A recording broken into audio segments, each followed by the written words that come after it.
अस्सलाम वालेकुम नाज़रीन, मैं हूं असलान खोकर। आप देख रहे हैं प्रोग्राम तेज़ी मंदी। स्टॉक मार्केट का इख्तिताम आज के हफ्ते का कुछ बेहतरी पर हो रहा है। स्टॉक मार्केट दबाव का शिकार रही। अब भी स्टॉक मार्केट को बहुत तेज़ी से मूव नहीं कर रही, लेकिन को बहुत ज़्यादा ख़तरात का मामला नहीं है।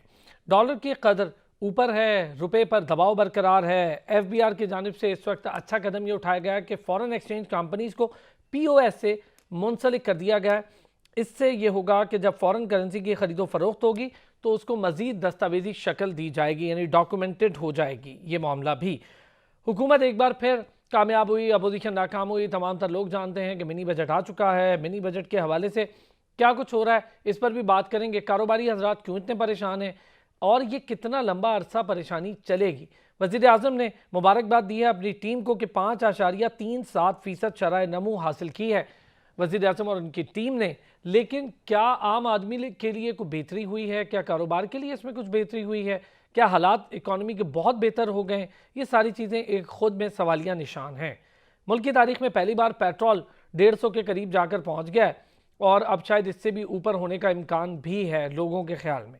बिजली सारिफिन के लिए बुरी खबर यह है कि 3.12 रुपये फ़ी यूनिट इजाफे की मज़ीद दरख्वास्त कर दी गई। यानी गैस महंगी, बिजली महंगी, LPG महंगी, अब ये सारी चीज़ें एक साथ हैं। इसके साथ साथ हुकूमत के पास अब सिर्फ एक ही हल है कि कोई मरबूत पॉलिसी और उस पर अमल दरामद किया जाए। क्या हो सकती है मरबूत पॉलिसी? किस पर अमल दरामद हो रहा है? किस तरह से एक बार फिर कोरोना की वबा से निपटा जाएगा? कारोबारी हजरात परेशान हैं, अवाम परेशान है, शादी हॉल्स मालिकान बहुत परेशान है, चूँकि अब एक बार फिर कोरोना के साए गहरे होते जा रहे हैं। तो क्या पॉलिसी होगी अगर हम वैक्सीनेटेड हो भी गए हैं इसके बाद भी? अब ज़रा इस पर बात करके देखते हैं। हमारे साथ मौजूद हैं फ़हीम सरदार साहब, माहिर मौशियात हैं, बदरुद्दीन काकर साहब, साबिक central chairman Pakistan flour mills association है। इस पर आज बड़ी अहम बात होने जा रही है कि इस वक्त आटे के हवाले से, आटे की कीमतें तेज़ी से क्यों बढ़ी, आटे के हवाले से एक कानून पास हुआ है, वो कानून क्या कहता है उस पर भी बात करेंगे। एहसन मेहनती साहब, डायरेक्टर आरिफ हबीब ग्रुप है, तीनों हज़रात ने हमें ज्वाइन किया है, बहुत बहुत शुक्रिया। फ़हीम साहब, सर एक तो थोड़ा सा स्टॉक मार्केट आपसे डिस्कस करूंगा, फिर ज़रा इकोनॉमी और फिर आगे बढ़ेंगे बहुत सारी चीज़ों पे। सर स्टॉक मार्केट की अब थोड़ी सी बेहतरी दिखाई दे रही है। मुझे बताइएगा फ़हीम साहब कि हम कितना अरसा दबाव देख रहे हैं जो इस वक्त की पॉलिसीज़ हैं गवर्नमेंट की, इसको देखते हुए चूँकि 5.37% के करीब GDP ग्रोथ हुई है, तो ज़रा बताइएगा। अच्छा चलें, एहसन साहब से मैं इस पर बात करता हूँ। एहसन साहब, सर GDP की ग्रोथ बेहतरी हो गई, वज़ीर आज़म ने इसका ट्वीट भी कर दिया, हम देख भी रहे हैं। क्या बेहतरी देख रहे हैं सर? क्या स्टॉक मार्केट में कुछ बेहतरी आ जाएगी इन सारी चीज़ों से? देखिए, आई थिंक कि जो दुनिया भर की मार्केट्स हैं वो इस वक्त प्रेशर में हैं। ऑयल प्राइसेस भी दोबारा जो है वो ऑयल क्रैश किया इंटरनेशनल मार्केट के अंदर, और क्राइसिस इस बात का है कि कोविड केसेस बढ़ गए हैं और जो मामलात हैं इस ग्रोथ को लेके वो आगे जो है काफी ज्यादा इंटरेस्ट रेट भी बढ़ने वाले हैं, सारी ग्लोबली इन्फ्लेशन भी बहुत ज्यादा है। आई थिंक ये सारे मामलात को लेके ग्लोबली मार्केट्स के अंदर बहुत ज्यादा प्रेशर है, चाहे वो कमोडिटी मार्केट्स हों या इक्विटी मार्केट्स हों। बट पाकिस्तान कैपिटल मार्केट ने आउटस्टैंडिंग परफॉर्मेंस आज के दिन दिखाई है, और उसकी वजह यह है कि गवर्नमेंट ने 5.4% की जो है ग्रोथ जो है वो दिखा दी है प्रीवियस ईयर की। और आई थिंक कि ये जो ग्रोथ है ये इंडिकेट कर रही है कि ये 5.4% की जो ग्रोथ लेके गवर्नमेंट की जो अब जो प्रोजेक्शन थी वो 3.9 की थी। आई थिंक कि इन्वेस्टर सेलिब्रेट कर रहे हैं, और आई थिंक कि ये बहुत सारी इसके साथ अच्छी खबरें भी हैं, जिस तरह से ऑटो सेल्स का डेटा मुस्बत है, रेमिटेंसेस का डेटा मुस्बत है, सीमेंट डिस्पैचेस मुस्बत हैं, एक्सपोर्ट अगर आप टेक्सटाइल की देखें तो 26% एक्सपोर्ट बढ़ गई हैं। तो आई थिंक कि डेटा तो काफी मुस्बत जो है वो नजर आ रहा है। बट ये ज्यादातर इम्पैक्ट जो है लार्ज स्केल मैन्युफैक्चरिंग की तरफ आ रहा है, जिसकी ग्रोथ जो है 14% को भी क्रॉस कर गई थी। अगर हम लास्ट क्वार्टर के अंदर देखें तो ईयर ऑन ईयर का डेटा जो है हमें इंडिकेट कर रहा था कि लार्ज स्केल जो मैन्युफैक्चरिंग है उसके अंदर टर्फ को लेके गवर्नमेंट के जो प्रोग्राम्स हैं, स्टेट बैंक की जो फैसिलिटीज थी, काफी ज्यादा ग्रोथ देखी गई है। और आई थिंक कि इन्वेस्टर जो है ओवरऑल देख रहे हैं कि इसका इम्पैक्ट अर्निंग्स पर भी जो है कॉर्पोरेट अर्निंग्स पे भी नजर आ रहा है। और ये अर्निंग सीजन होता है नॉर्मली, इन सीजन के अंदर जो है यूजुअली जब अर्निंग्स बहुत मुस्बत आती हैं तो कैपिटल मार्केट आउट परफॉर्म करती है। ठीक हो गया, काफ़ी सारी चीज़ें मुस्बत भी हैं, कैपिटल मार्केट भी आउट परफॉर्म करती दिखाई दे रही है। और भी दो तीन चीज़ें हैं जिस पर आज बात कर लेते हैं। हमारे साथ बदरुद्दीन काकर साहब भी मौजूद है। बदरुद्दीन काकर साहब, बहुत शुक्रिया। कोयटा चैम्बर के आप सीनियर वाइस प्रेसिडेंट भी रहे हैं, साबिक central chairman Pakistan flour mills association है। सर ये जो इस वक्त हम देख रहे हैं कि आटे की तेज़ी से बढ़ती कीमतें हैं, पहले तो ज़रा वजूहात बता दें कि हर सूबे में बल्कि हर शहर में अगर देखें तो आटे की थोड़ी कीमत डिफरेंट होती है एक शहर से। पहले तो ज़रा इसकी वजह बताएं, फिर जो कानून पास हुआ है इसको लेकर ज़रा उसके हवाले से भी थोड़ी डिटेल बताइएगा कि उसमें क्यों इतना तजब्जुब का शिकार है आपकी एसोसिएशन। बहुत शुक्रिया कोकर साहब, आपका वक्त लेने का। पाकिस्तान में आटे की अगर और आटे की अगर हम बात करें तो इसकी बढ़ने की वजह है कि गवर्नमेंट है तो वो उनके क्योंकि रेगुलेटरी करते हैं तो सपोर्ट प्राइस देते हैं। जो सपोर्ट प्राइस इन्होंने ली है तो एक तो सबसे पहले पिछले साल के मुकाबले में इस साल गंदम की कीमत, दूसरी बात जो इसकी कीमत बढ़ने की सबसे बड़ी वजह है जो आटे की जो कीमत बढ़े हैं उसकी वजह है कि ये जो डोमेस्टिक हम जो इंडस्ट्रीज के लिए हम मुसलसल बिजली और जो आपकी चीज़ें हैं जो इनपुट से हम लेते हैं वो सारी महंगी होती जा रही है। लेबर के जो मिनिमम वेजेस है वो भी बढ़ते जा रहे हैं और इसी तरीके के साथ हमारे पास मुख्तलिफ चीज़ें हैं। अब अगर मैं आपको बताऊं जो 2018 के मुकाबले में और आज के वक्त में, उस टाइम हमारे पर 100 केजी जो हमारा एक्सपेंस आ रहा था वो तकरीबन हमारा आ रहा था कोई 70 to 75 रुपीज पर 100 केजी जो ग्राइंडिंग चार्जेस आ रहे थे। आज वही चार्जेस तकरीबन 255 रुपए में पहुंच चुके हैं। तो 255 रुपए यकीनन आटे की महंगाई की सूरत में आपके सामने आएगा। तो ये इसी तरह बलूचिस्तान की अगर हम बात करें प्राइम मिनिस्टर के हुक्म के मुताबिक कि पूरे पाकिस्तान में एक तरह रेट होंगे, लेकिन उसके बरक्स इस टाइम भी बलूचिस्तान जो सबसे गुर्बत ही वहाँ पर ज्यादा है, वहाँ पे सबसे ज्यादा रेट जो है आज भी बलूचिस्तान में वहाँ पर जो गंदम की जो किलो गवर्नमेंट की इशू रेट है वो कोई तकरीबन 56 रुपए है और बाकी सूबों में वो तकरीबन कोई 48 रुपए किलो की जो गवर्नमेंट की है। ओपन मार्केट जो जहाँ पर स्टैंड कर रही है वो तकरीबन कोई 62 रुपए किलो पे है। तो ये तो हमारे पास है। और इंटरनेशनल जो कमोडिटीज है जैसे मैनेटी साहब ने कहा कि उसमें भी बहुत ज्यादा प्रेशर आया है, तो उसका अक्स हम लोगों ने यहाँ पर भी लिया है इस वजह से। दूसरा, आपने फूड फोर्टिफिकेशन की कानून की तरफ आपने इशारा किया। फूड फोर्टिफिकेशन कानून सिंध और बलूचिस्तान में उजलत में पास की गई है। ये एक फॉरेन फंडेड अगर मैं कहूँ इनको लेजिस्लेशन दी गई है जिस पर यहाँ पर हमारे सूबाई काबीना जाम साहब की काबीना ने इस पर गौर व खोज नहीं किया। उसको असम्बली में बगैर उसके जो कवायद जवाबित के कमेटी में पास को बुलाए बगैर उसको पास किया गया है। इसके जो साइड इफेक्ट है जो लकड़ी समझी इसके साइड इफेक्ट ये कि इसमें कहा जा रहा है कि अब मैंडेटरी होगा, सेक्शन होगी फ्लोर वीट फ्लोर की, उसमें आपके पास जो प्रीमैक्स जो फोर्टिफिकेशन जो चंद ऐसे अजजाएं जो हमारे जिस्मों में कमी उसकी आती है। चले मैं बदरुद्दीन साहब भी हमारे साथ हैं, एहसन मेहनती भी, फ़हीम सरदार साहब भी हमारे साथ मौजूद है। एक छोटा सा ब्रेक लेता हूँ, फूड फोर्टिफिकेशन पर भी बात करते हैं कि विटामिन की मिलावट से क्या कुछ हो सकता है, क्या नहीं होना चाहिए और क्यों इतनी परेशानी हो रही है जब विटामिन हैं वो कोई बुरी चीज़ तो नहीं है, लेकिन उसके बावजूद क्या कंसेंसस डेवलप नहीं किया गया, लोगों को इसकी आगाही नहीं दी गई जिसकी वजह से थोड़ी सी परेशानी हो रही है लोगों को। इस पर भी बात करते हैं ब्रेक के बाद।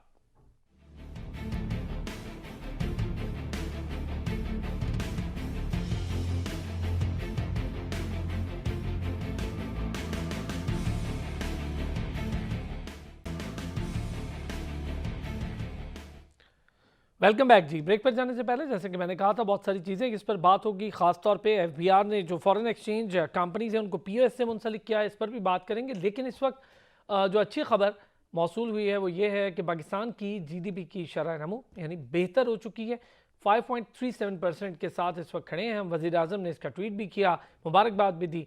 फ़हीम सरदार साहब, सर दो चीज़ें हैं, एक तरफ हमारा तिजारती खसारा है जो कि आपको पता ही है 25 अरब डॉलर तक पहुंच गए हैं, उससे भी बढ़ने के अब इम्कानात हैं। दूसरी तरफ हमारी जीडीपी की शरह 5.37%, यानी ये कोई बेहतरी है, कोई अच्छी खबर भी है हमारे लिए। क्या बेहतर हो जाएगा सर, और क्या ये दोनों चीज़ें इंटरकनेक्टेड हैं या नहीं है, बस यही जानना चाहता हूँ। जी अरसलान, बहुत कनेक्टेड तो हैं दोनों, लेकिन उस सबसे अहम बात है वो ये कि आपकी जीडीपी किस तरह से ग्रो करती है और आपकी ट्रेड किस तरह से होती है। इन दोनों को ज़रा ब्रेकअप करना ज़रूरी होता है। मिसाल के तौर पे अगर हमारी ट्रेड बढ़ रही है, बेहतर हो रही है, अगर क्वांटम बढ़ रहा है और उसमें अगर इंपोर्ट्स ज़्यादा हो रहे हैं, जो भी फ़िलहाल यही महसूस हो रहा है और यही नज़र आ रहा है कि इंपोर्ट्स बढ़ रहे हैं, तो उससे होगा क्या कि ट्रेड डेफिसिट बढ़ना शुरू हो जाएगा, जिससे आपके फिस्कल और आपके जो बजटरी डेफिसिट्स हैं वो आपके बढ़ने शुरू हो जाते हैं। जो अगर हम किसी तरह से अपने ट्रेड को जब कभी भी हमने बैलेंस आउट किया है तो आप नोट करेंगे कि डेफिसिट कम हुआ था, जैसे शुरू के 2 साल में था और उसमें काफ़ी तनकीद भी हुई थी हुकूमत पे, लेकिन फ़ायदा ये हुआ था कि आपका जो जो ट्रेड डेफिसिट था वो कम होना शुरू हो गया था। इनफैक्ट आप करंट अकाउंट सरप्लस में चले गए थे। दूसरी बात आपने की जीडीपी की। देखें जीडीपी जो होती है वो बेसिकली सादा जबान में ये है कि आपके मुल्क में कितनी आपकी चीज़ें पैदा हो रही हैं, कितनी चीज़ें बनाई जा रही हैं, कितनी चीज़ें मुहैया हो रही हैं।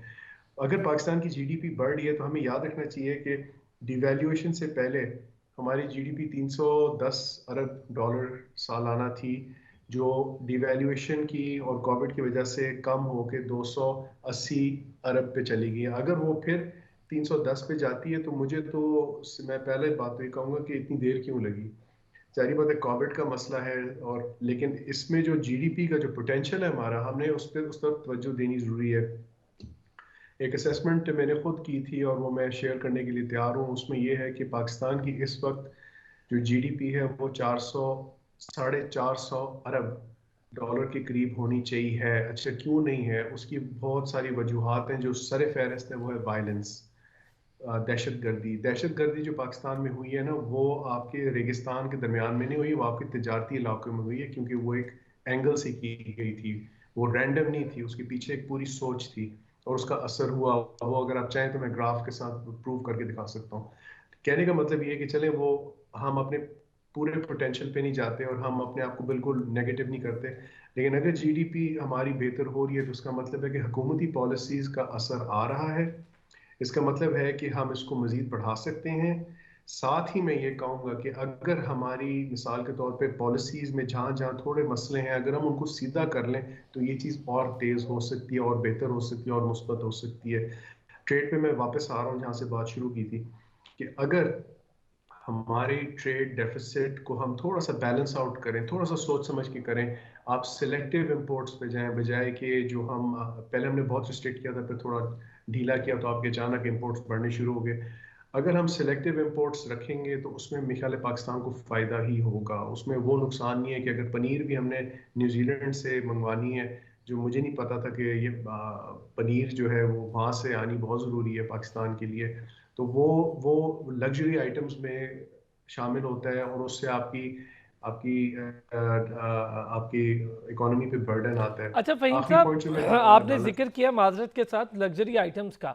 सर बच्चों के जी पहनने के पैम्पर्स हो गए, दूध के डब्बे हो गए, ये तो लग्जरी आइटम नहीं है, ये तो गरीब आदमी भी इस्तेमाल करता है, इस पर भी टैक्स लगा दिया है। घी पर तो पहले से ही था और बढ़ गया है। क्या ये सारे लग्जरी आइटम्स हैं सर? इसकी डिफ्रेंशिएट करना भी तो ज़रूरी है। जी, आप डिफरेंशिएट करना बिल्कुल ज़रूरी है अरसलान। अगर लगा है तो उसको देखना पड़ेगा कि क्यों लगा है, इसको किस एंगल से समझ के लग्जरी में डाला गया है। और अगर एक और फॉर एग्जांपल उस जैसी अशिया है जिस पे नहीं लगा, वो ज़रा थोड़ा एनालाइज करना पड़ेगा। मैं फ्रैंकली कहना चाह रहा हूँ, मैंने ये एनालिसिस इस पे मैं इतना क्लियर नहीं हूँ, तो इस पे मैं ज़्यादा ठीक, ठीक है। कैटेगोरिकली मैं बात नहीं कर सकता। एक चीज़ मैं जो अरसलान आपकी इस मौके का फ़ायदा उठाते हुए मैं कहना चाहूँगा, उसका तिजारत से ताल्लुक़ है कि मैं बहुत बड़ा एडवोकेट हूँ कि पाकिस्तान में systematic proper electronically designed and run I know barter sir. Markets होनी चाहिए।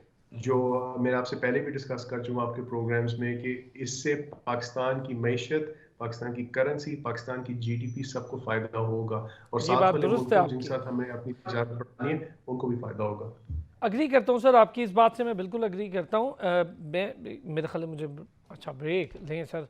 एक छोटा सा ब्रेक लेते हैं, मैं ज़रा ब्रेक से वापस आऊँगा तो अब एहसन मेहनती साहब से ये लाजमी पूछूंगा कि एफबीआर कुछ इकदाम उठा रहा है जो बहुत अच्छे भी हैं, कुछ इकदाम से परेशान भी हैं लोग। जिनसे परेशान हैं उनकी बेसिकली क्या हो सकता है, और जो अच्छे इकदाम हैं उसके अब आउटकम्स क्या होने जा रहे हैं। वापस आते हैं ब्रेक से तो इस पर बात करेंगे।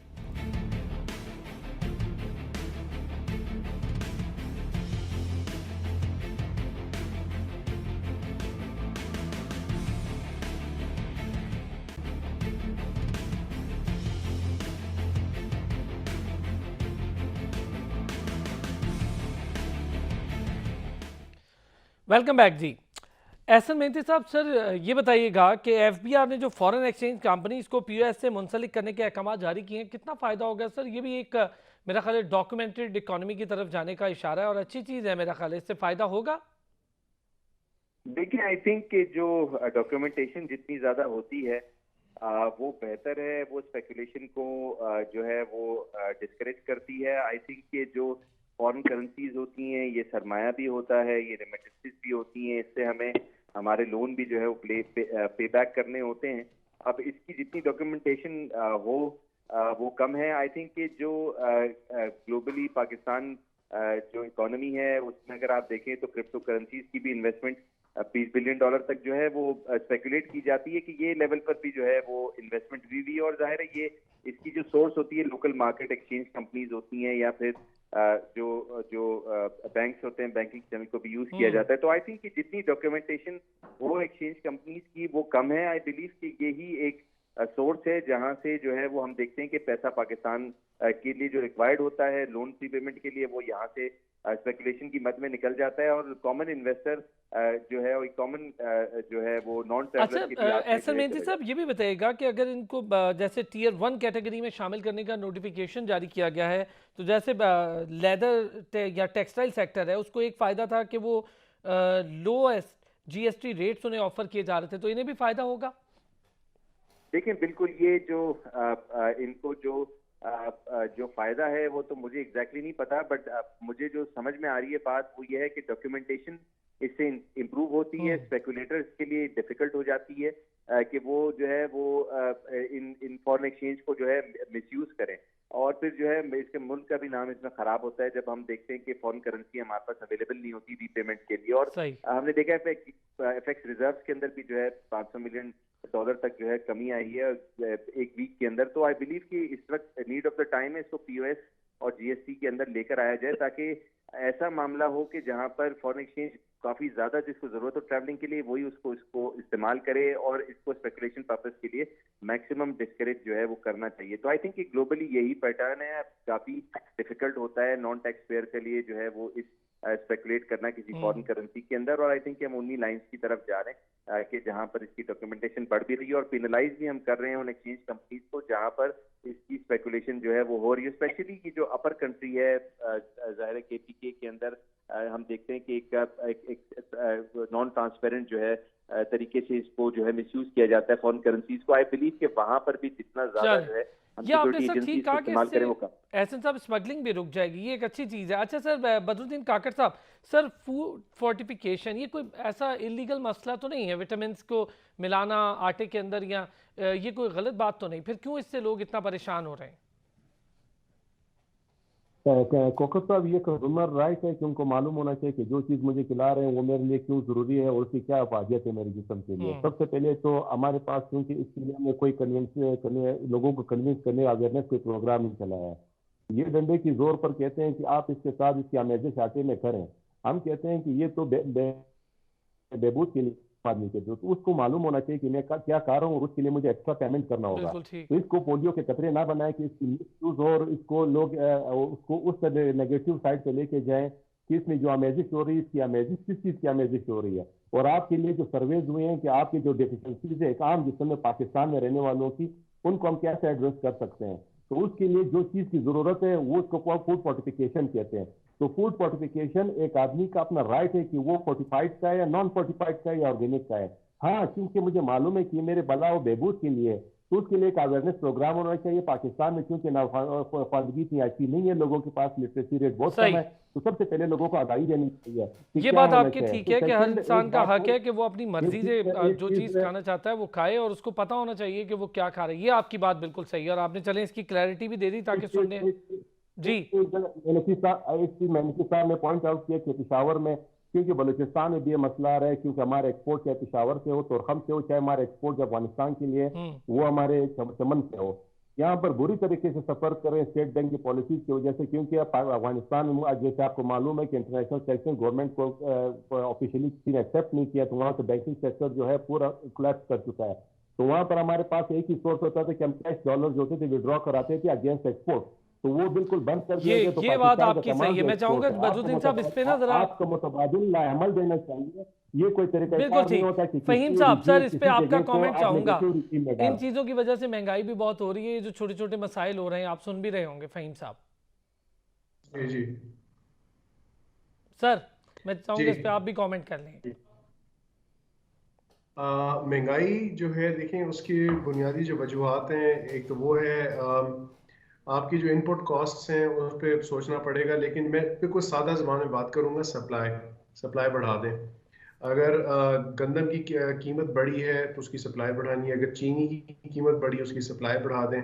जिस चीज़ की महसूस हो रहा है कि चीज़ें कीमत बढ़ने लगी है, उसकी आपको सप्लाई खोलनी पड़ेगी, बढ़ानी पड़ेगी।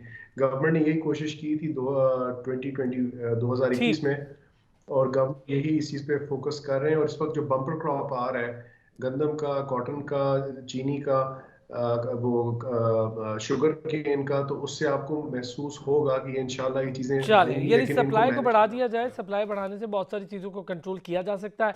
बहुत सारी चीज़ों पर आज बात हो गई। फूड फोर्टिफिकेशन एक्ट बना है, उस पर बात हो गई। लोग क्यों परेशान हैं, उसका हल क्या है, लोगों को आगाही देना ज़रूरी है, कौन क्या खा रहा है उसको पता होना चाहिए। बहुत शुक्रिया। एहसन मेहनती साहब हमारे साथ मौजूद थे, बदरुद्दीन काकड़ साहब, फ़हीम सरदार साहब, बहुत बहुत शुक्रिया। अगले हफ्ते फिर होगी आपसे मुलाकात। अपना ख्याल रखिएगा।